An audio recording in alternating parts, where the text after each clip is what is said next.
Let me tell you something before you go. Whenever people come see me live, I try to say something meaningful to people. You know, I'm in the laugh business. That's my gift. That's what God gave me at birth. Your gift is the thing that you do the absolute best with the least amount of effort. I want to tell you something that can help enrich your life. It's a sure sign from God that he ain't through with you because he wakes you up in the morning. When he's done, you won't wake up no more. But as long as you're waking up, that means he has something for you that he hasn't been able to give to you for whatever the reason. I'm going to help you get to that reason a little bit quicker. I want to tell you something that I learned that changed my life. I was reading a book one time that had a quote in there from Albert Einstein. And Albert Einstein said, "Imagination is everything. It's the preview to life's coming attractions." If you think about that, that's a really, really true statement. Because everything you see in this world came from somebody's imagination. Everything. Somebody was talking on the phone one day, on that wall phone, connected to the cord, and tried to walk, and it didn't go no further. And he wanted to just go outside and get something out the car.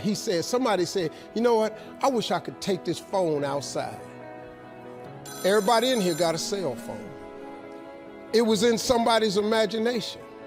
Somebody imagined that. Somebody imagined everything. Somebody got tired of walking. Somebody got tired of driving cars. Somebody said, "We're gonna fly." You're not finna fly. Everybody in here done been on a plane. See, your imagination is the evidence of things not seen. You know why they call it the evidence of things not seen? Your imagination, you the only one can see it. You're the only one can see it.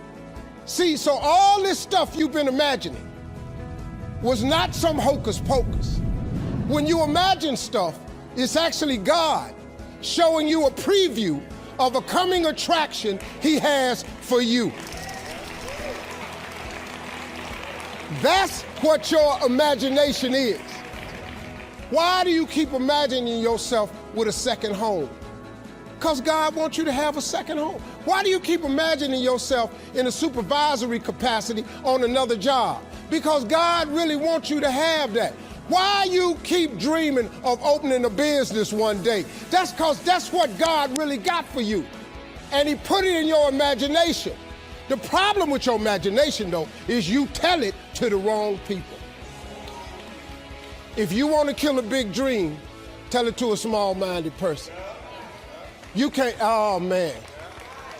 Think about this in your life. How many times have you had this really incredible idea and you took it to your family and your friends? You shared it with them and they shot it down. You know why they shot it down? Because they couldn't see it. Because God didn't put it in their imagination, he put it in yours. It was your evidence of things not seen. See, all this stuff you've been imagining, you ought to start working on it. Because that's what God really got for you. Your real life is in your imagination. I'm here to tell you that. You think I'm here by accident? I'm here because he put this in my imagination when I was 10. When I was 10, he showed me I was going to be on TV. That's all I ever wanted. The assignment when I was in the 6th grade was everybody write their name on a piece of paper and write what you want to be. You know what I wrote on my paper? I want to be on TV. Now, the problem I had, though, was I used to suffer with a serious stuttering problem. I couldn't talk outside my house. I stuttered for years. I flunked out of school. I'm on my 3rd marriage. I lost everything I ever owned twice. I've been homeless and lived in a car for 3 years. But at 10, though, I wrote on a piece of paper, I want to be on TV. So the teacher went around the room and read everybody's paper. She had you stand up when she called your name, and the only assignment was your name and what you want to be. Doctor, lawyer, dentist, basketball player, football player. I wrote I want to be on TV. She saved me for last. She said, "Little Stevie, come to the front." Now I'm thinking, I'm going to the front because I got the best answer. Because ain't nobody had put that on their paper. She called me to the front. I'm thinking I'm finna give me a gold star. But I was wrong about that. She called me to the front to humiliate me. First of all, you know I can't talk. I suffered with stuttering stammer so bad, man. I couldn't talk at all. And that lady lit in on me. Why did you write this on your paper? Now I'm standing there, I can't talk. Who in this school ever been on TV? Who in your family ever been on TV? Who in this neighborhood ever been on TV? I'm crushing, man. I'm standing there dying. She said, look at you standing there. You can't even talk. How they gonna put somebody like you on TV? So every Christmas, I send her a flat screen TV. Because I don't want her to miss me. I do not want her to miss not an episode of me. Because I wanted her to see what God had done for me. The fact that you couldn't see it, it wasn't for you to see. He put it in my imagination. But after 3 years of homelessness, losing everything I ever owned twice, suffering through flunking out of school, go home and cut your TV on. That little boy with the stuttering problem, he all over that TV. You can't cut your TV on. You can't cut your TV on not a day of the week and you don't see that little boy. That little boy with the stuttering problem is all over that TV because God put it in my imagination. All I did was hang on to that thought. I just kept hoping. I just kept hoping that what I had wrote on the paper would come true. A lot of times it wasn't about no faith.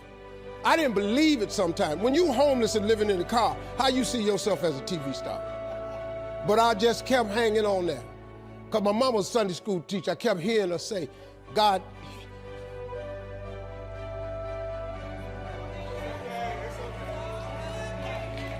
God didn't bring you this far to leave you.